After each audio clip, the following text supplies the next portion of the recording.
Hello everyone, welcome to the latest episode of Games Up podcast. Apologies if it's a slightly more informal show today, with Lewis still in Copenhagen or on his way back or returned and jet lagged. I'm not really sure.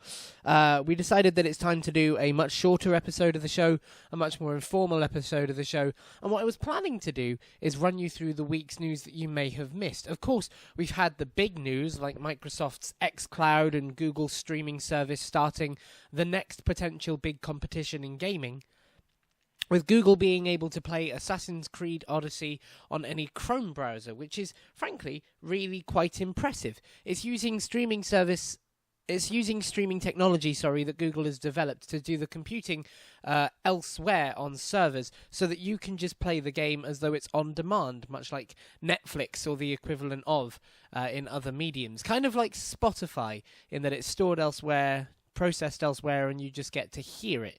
Now, of course, the big problem with this is that you'll never potentially own games if this becomes a big thing that's prevalent in the industry much more widely, but also it would allow much more easy access for streaming these games anywhere you go. You could put a laptop down on a plane and have access to Assassin's Creed Odyssey or any other game that works with it, and it shows that it could be really, really useful on smaller screens, as was xCloud, which was also announced pretty recently. I think it was this week, but if not, certainly the discussion around it has got more heated this week with Google jumping in as well.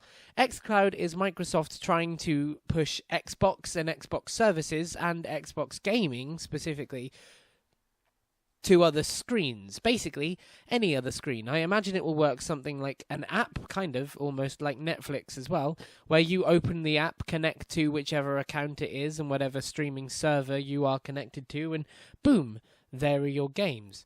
I actually prefer the idea of the second one.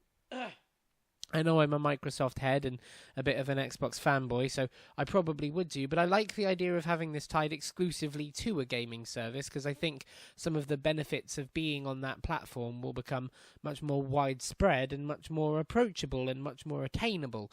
I like the idea of being able to get achievements anywhere I go, playing anything I want, whether it be on my mobile phone at work in 10 minutes I've got spare in my lunch break, or on a laptop on a train because I've got a long commute, for example. It's a nice idea, and I like it a little bit more than Google's idea, because Google is just the basic game. With Xbox and PlayStation and Nintendo at this point, there's an overlay of other services and ideas and opportunities on top of the game, and I think that will prove to be the winner potentially in the long term, although Google does have a hell of a lot of money behind it.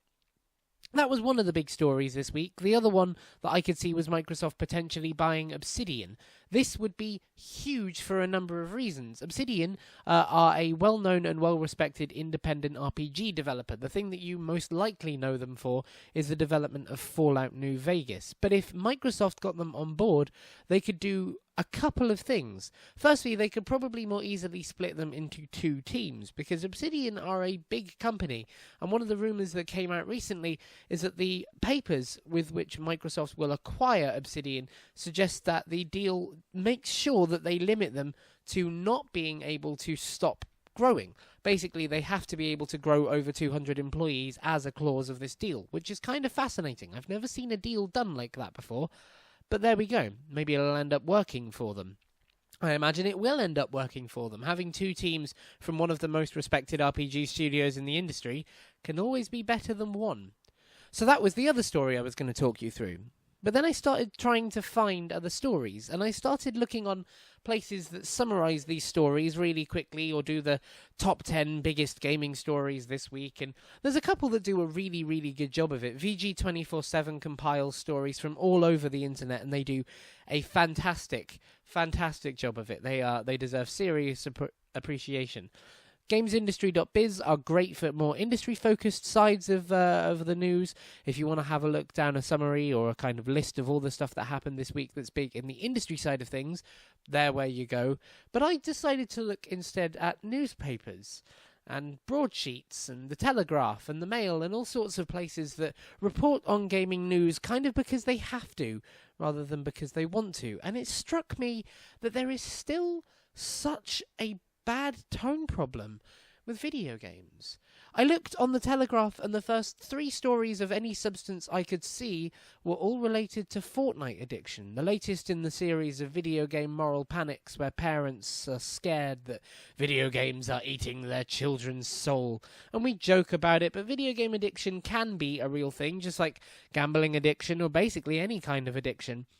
As we come into a time now where people are much more likely to get screen addiction, i.e. you do nothing but be on the internet, i.e. you do nothing but be on Snapchat and your phone, gaming addiction is unfortunately inherently linked to it, and inherently more likely as a result. But it strikes me that there is so much reporting on the negative aspects of what this does, and so little reporting, I feel, on the positive aspect of what this does. It's much, much easier to write a story about children are dying or being corrupted because Fortnite is free and addictive than write a story about how people have built connections over Fortnite. Maybe about how communities have developed over Fortnite. One of my favourite examples of this is when GTA Online came out, there was, of course, your usual moral panic stories about a Grand Theft Auto game, because that's what happens with a Grand Theft Auto game. Ever since San Andreas, it's kind of been programmed into the mother's division of news that something has to be wrong with Grand Theft Auto this time. So when Grand Theft Auto Online came out, there was the, of course, moral panic of, it's an online game and our children are addicted to it and it's showing murders and this, that and the other. And okay, yes, those are all fair things to be worried about. Are children playing too much of it? Yes. Are adults playing too much of it? Almost certainly. Is it a violent game? Yes. Does it allow you to do criminal things with little repercussion and thus potentially teach a very bad moral code to very young, impressionable people? Yes. But it also can do a lot of good. If you look at companies like NoClip, who tell the story of the good side of video games and what they put out into the world, my favourite thing that they made, my favourite documentary that NoClip has been responsible for, is a documentary about a crew from GTA Online who started as a small crew just for fun and turned into a real-world crew. Now, not the kind who go out and do shoplifting and, steal helicopters and all that jazz. But instead, they meet up every year for a big gathering and party in a mansion.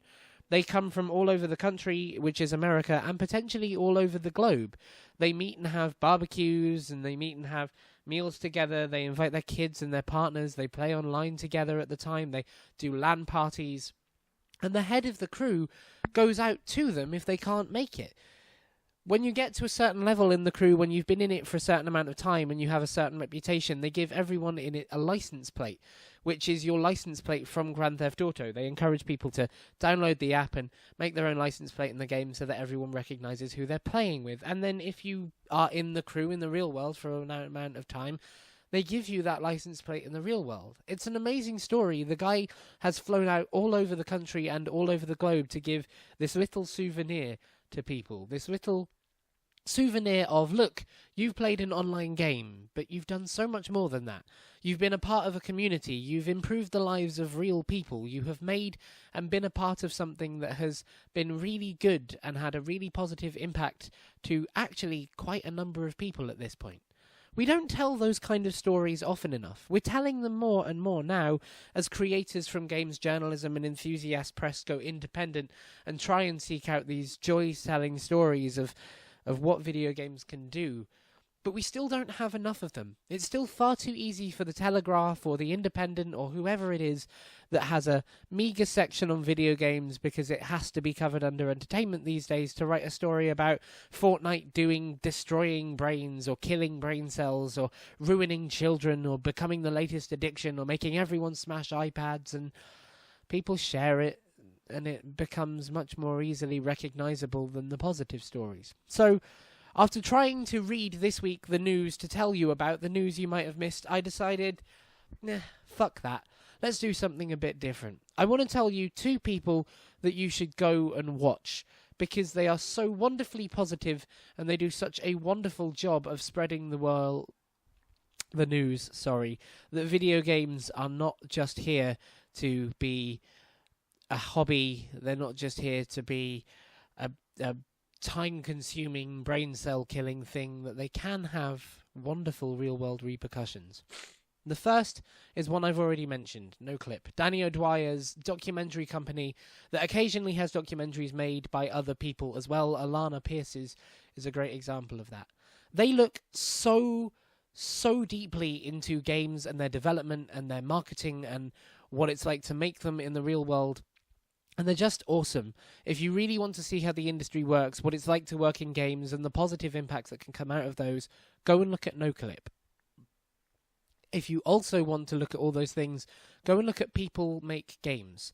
People Make Games is a company fronted by Chris Bratt of Eurogamer that intends to tell the story of little things that happen in the games industry that have big repercussions elsewhere. A perfect example of this is the story he did on how an E3 conference gets made with Ubisoft recently, where he goes and talks to the creative director of the conference, and they explain how they form a narrative around the panda that danced in the Just Dance segment, and that danced years and years ago and got a lot of hate online. It's totally lovely to see these kind of stories finding their way to the forefront of video games, and it's totally lovely that we get to hear more and more of them as more and more people, I like to think like us, that are like-minded and love this thing for what it can do rather than what it sometimes does, go out and spread good words about it.